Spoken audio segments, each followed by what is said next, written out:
Oke, nah sekarang kita lanjut ke pembahasan berikutnya. Nah ini sebelum kita masuk, ini ada instruksi dulu nih. Nah, coba perhatikan gambar bumi di samping. Nah gambar bumi ini yang saya tunjukkan. Ini ada beberapa ya, ada berbagai macam flora dan fauna yang ada di bumi. Ada juga abiotik ini, faktor abiotik. Seperti air laut, ini teman-teman yang warna biru, ada juga daratan kan. Nah, di laut itu ada banyak flora dan ada banyak makhluk hidup di dalamnya. Seperti ikan kan, ada juga binatang-binatang laut. Nah, ini di daratan juga banyak. Ada pohon-pohon, ada hewan, ada tanah, kemudian apalagi ini banyak banget ya. Dan ternyata di bumi ini dia beragam begitu, tidak terbentuk begitu saja. Jadi ada level atau tingkatan yang harus dilewati untuk bisa sampai di kondisi tersebut. Artinya untuk bisa sampai di bagaimana bumi itu dihuni oleh berbagai macam makhluk. Jadi ada level atau tingkatan dulu yang harus dilewatin, baru deh sampai di tahap yang namanya bumi. Nah ini sekarang kita akan membahasnya ya. Nah, ini namanya tingkatan organisasi kehidupan. Oke. Nah, jadi tingkatan organisasi kehidupan ada level-level. Ada level-level.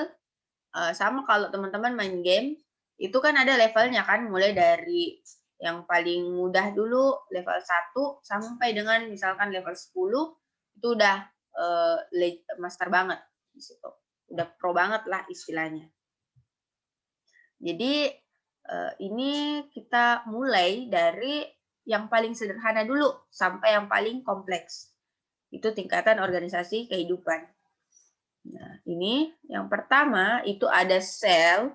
Sel itu adalah di sini unit terkecil penyusun makhluk hidup. Jadi bisa dikatakan bahwa semua makhluk hidup teman-teman itu tersusun atas sel. Nah, contohnya tumbuhan, itu disusun oleh sel tumbuhan. Hewan, dia disusun oleh sel hewan. Bakteri pun juga disusun oleh sel. Nah, jadi semua yang hidup itu, teman-teman,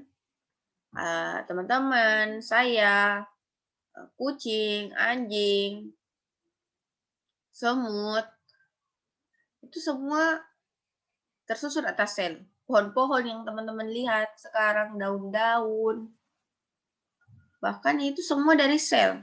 Jadi sebenarnya awalnya kita ini sama. Kita dari sel. Jadi kita nggak usah menyombongkan diri ya teman-teman. Jadi semua, bahkan bakteri pun itu dari sel. Hal yang kecil saja dari sel. Kita juga kan dari sel ya. Nah, jadi kemudian sel ini dia unit paling awal ya dalam menyusun makhluk hidup. Jadi mungkin teman-teman dapat di buku ada yang memasukkan atom dan molekul. Namun kenapa kita memulai dari sel? Karena ini kan kita lagi berbicara tentang tingkatan organisasi kehidupan. Jadi yang menyusun kehidupan itu atau makhluk hidup itu sendiri adalah sel. Nah, atom dan molekul itu tidak menyusun makhluk hidup, ya. Itu kan awalnya kayak apa ya? Penyusun senyawa seperti itu, unsur-unsur itu atom dan molekul ya. Nah, kalau ini sel dia memang fokus pada makhluk hidup. Karena kita lagi berbicara tingkatan organisasi kehidupan. Nah, jadi kita mulainya dari sel. Nah, seperti itu. Nah, kemudian sel ini jika dia bergabung, dia akan membentuk yang namanya jaringan. Nah, sel ini atau jaringan ini dia terbentuk dari sel dengan bentuk dan fungsi yang sama. Jadi ini teman-teman ya, bisa teman-teman lihat di gambar. Ini ada sel nih, sel-sel ini semua. Yang kotak-kotak ini. Itu semua menyusun dan membentuk namanya jaringan. Ini saya ambil contoh di sini adalah sel, ini awalnya sel tumbuhan, kemudian dia membentuk jaringan tumbuhan. Seperti itu ya. Jadi dari sel dulu, dari yang sederhana dulu, baru kemudian dia bergabung, dia membentuklah namanya jaringan. Nah, setelah jaringan itu kemudian terbentuk organ. Nah, jaringan jika dia berkumpul, berbagai macam jaringan dia berkumpul, dia kemudian akan membentuk organ.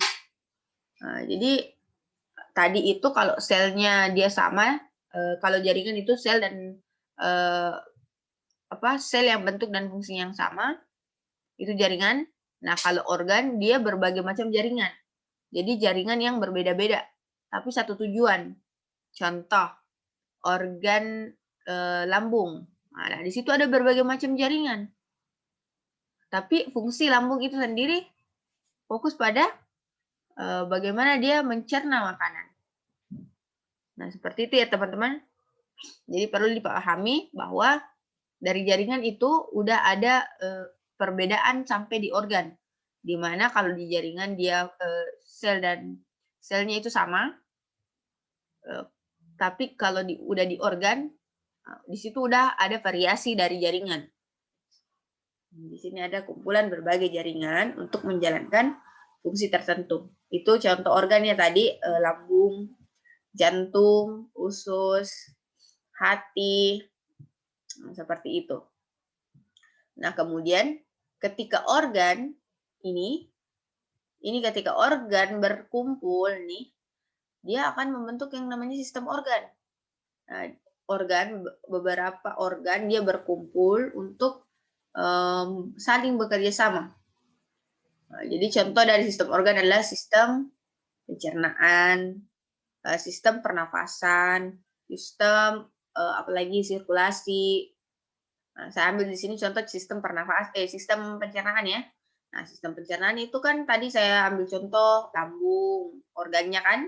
Nah, organnya itu ada lambung, ada usus, ada hati, ada mulut, gigi, lidah, dan sebagainya.